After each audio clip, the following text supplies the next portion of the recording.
Okay, and go ahead and start. Hello, my name is Antonia. Most people know me better as Mary. I'm originally here from Texas. I was born up north, but the important years were here in the valley. I would say that my spiritual journey or my testimony, the beginning was kind of also a false start. My mother married outside of the church, and so because my dad had no interest in religion for that matter, we didn't really go to church. We didn't really keep the Sabbath, even though we knew these things and we knew better. And my grandmother is the real driving force. She would literally take us, just us, to church up in San Juan every now and again whenever grandma would take us. And that's where I first was exposed to things like Pathfinders and there's Conquistadores. And it was kind of like a fun thing, like a field trip that we would do every now and again, but it wasn't necessarily like a lifestyle kind of deal. I didn't view it that way. My mom suffered a lot. My dad was often out of the picture, and during one of those times that my dad was out of the picture, our life began to change when my stepdad came into the picture. He found a job in Washington through The Gleaner, which is an Adventist magazine. He found this job through with an Adventist employer up in Washington, and similar to how I moved down here, we moved up there with little more than the clothes on our backs. Right away, like, we connected with the Seventh-day Adventist Church there. The church kept us, put us in a hotel, and we were there for a little bit. And then after that, the pastor gave my mom a job, and we lived in the pastor's basement. It was like a real transformation, going from this like worldly life where we didn't have that structure, that foundation, that routine, any of that, to now this environment where we had this weekly routine. We had Vespers, we had Sabbath, we had church every week. I wasn't really in it. Like, it was something that my parents pushed me to do, like drag me out of bed, let's go to church. And once I was at church, I enjoyed it, but it's something I wouldn't have done voluntarily of my own volition. Interestingly, what changed all that was that a regional GYC occurred at our tiny church. Our church was this tiny church out in like the boonies of Washington. We had like 3 people under the age of 20. Like, it was it was the last place you would think for a youth conference, and yet that is what they chose. And because we only have like 3 youth, I had no choice but to go. Just as my parents had pushed me to everything else, they pushed me there, and it was such a blessing. Through that experience, I came to realize that prayer could be something that is fun and nice. It's like hanging out with a friend. It really transformed my life. I was 14 years old, and that paradigm shift actually surprised everyone, even in my own family. I remember I came home after GYC, and I was like, I am going to commit my life to Christ completely.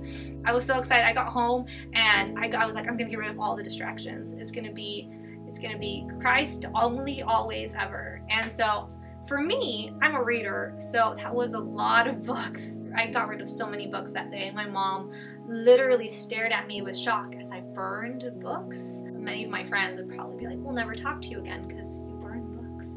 However, even then, I started to slide back with school. I've always been the smart one. I like to learn, I like school, and I took pride in my academic accomplishments, in my academic prowess, in my brains, and that kind of began my downfall. I started to shift away from Christ to, what about the world's wisdom? What about the world's knowledge and what comes from that? And it wasn't so bad in high school because I still had that foundation of my parents and of going to church.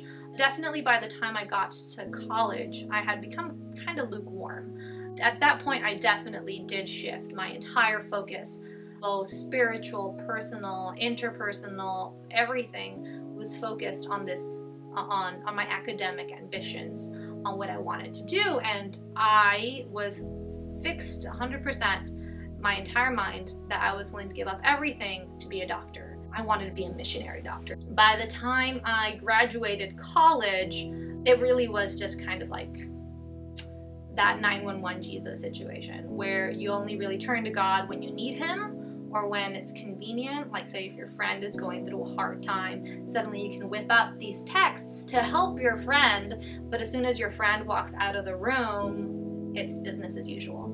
Then I went on to grad school to study tropical medicine because I wanted to be a missionary doctor. And at this point, I had become slightly so distant.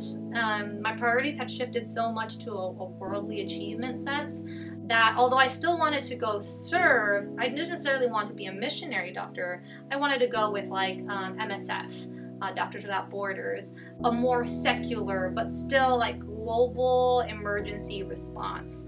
And when I went to graduate school, there were many professors who actually do that.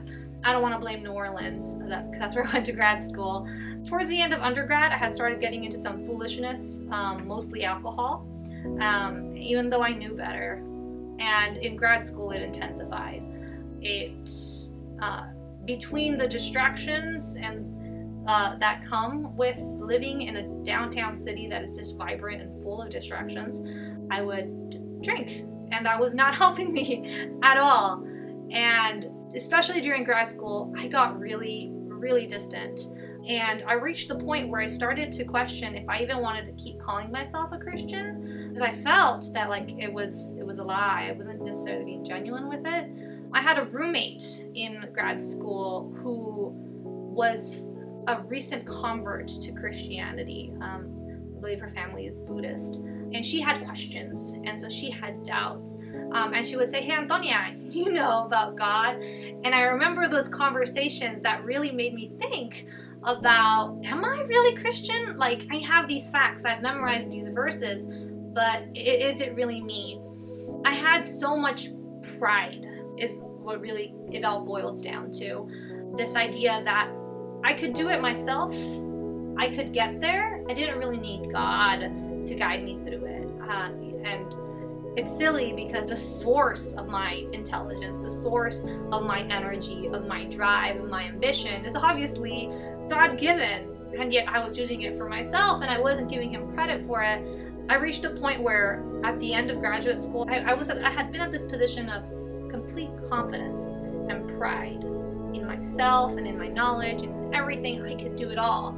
And God needed to humble me.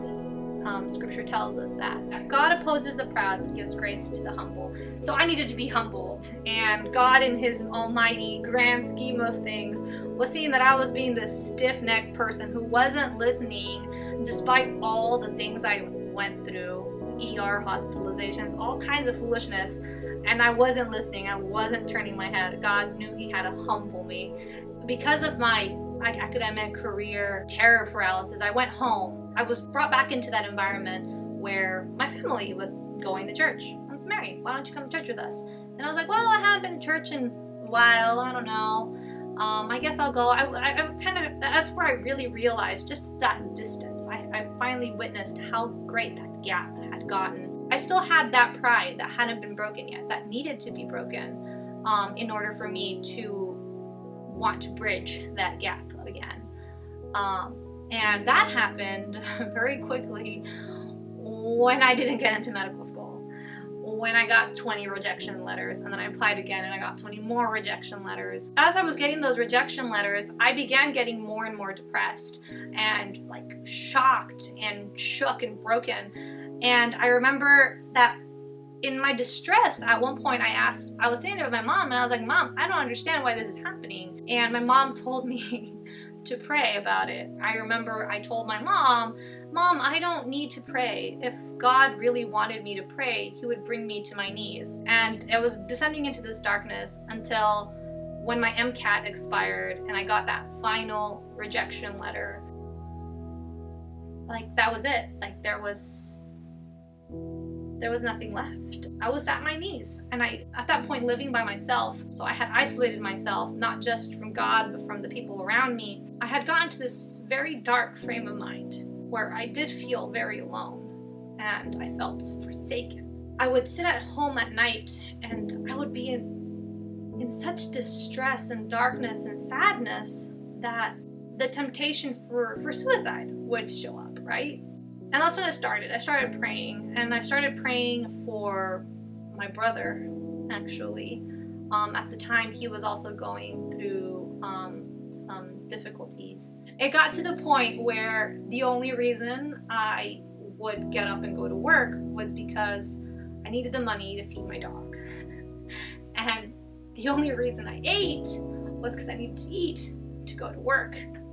And the only reason I didn't get rid of my dog, because I thought about it, I would sit in my room and I think I could just take her to a shelter and end it, right? So when you really reflect upon it, you see that in this massive chess game of my life where I'm messing around, God kept moving the pieces to bring me home. On a whim, I thought, on behalf of my brother, because he was having such a hard time supporting himself in the expensive cost of living of Washington, I thought, why don't we move to Texas? It's cheaper there. He said, okay. It was a weak yes, and I was like, I'll take it before you change your mind. When we got here, my grandmother, just as when we were kids, drives us to church. And you begin to see the parallels. You begin to see how the things that my dad had struggled with were the ones that I had struggled with, right? How the things that my mom had struggled with, I had struggled with. And how the same way that my grandmother had tried to take us out of that, my grandma was again trying to take us out of that. And we came to Mission Hope. Mission Hope is a wonderful church, and coming here was definitely part of God's plan. And getting here and being in this environment, it was like coming home, if that makes sense. It was like that feeling after working so hard all day in the fields and finally getting to sit down and come home. And that's what it felt like. Suddenly, I remembered I love to pray. Like, I remembered when I had, of that first UIC that changed my life, of how I could spend hours in prayer and enjoy it. I remembered how much fun studying the Bible was, not necessarily just to check it off, just to dig. It began this renewal transformation process where all these things that I had known but had forgotten, had broken down, were coming back. And I was reminded that He will never leave you or forsake you. At no point during any of this had I ever been alone. At no point had I been completely lost. I just wasn't listening. I wasn't hearing. It was the still small voice, and I was too focused on the wind. I was too focused on the storms that were happening, right? It's definitely been a journey, and now that I'm back home, my hope is that anyone out there who might feel that they have wandered away from God, like they have maybe wandered too far, that you can always come home, and that you'll be welcome home, just as I was welcomed home. If not for everything, I guess it was worth it in order to get to a point where I could appreciate what I've been given and what I have. Though I would not recommend someone to do what I've done. I'm impressed that I've sat still so long. I really thank you so much for taking the time. I hope that sharing my story has been a blessing to you. Reflect on your life, reflect on your journey, and you will see, I guarantee you will see how God has been guiding you. You can see where you're at and see that you can go home. Just your Father will take you back. You don't need to suffer unnecessarily. Peace.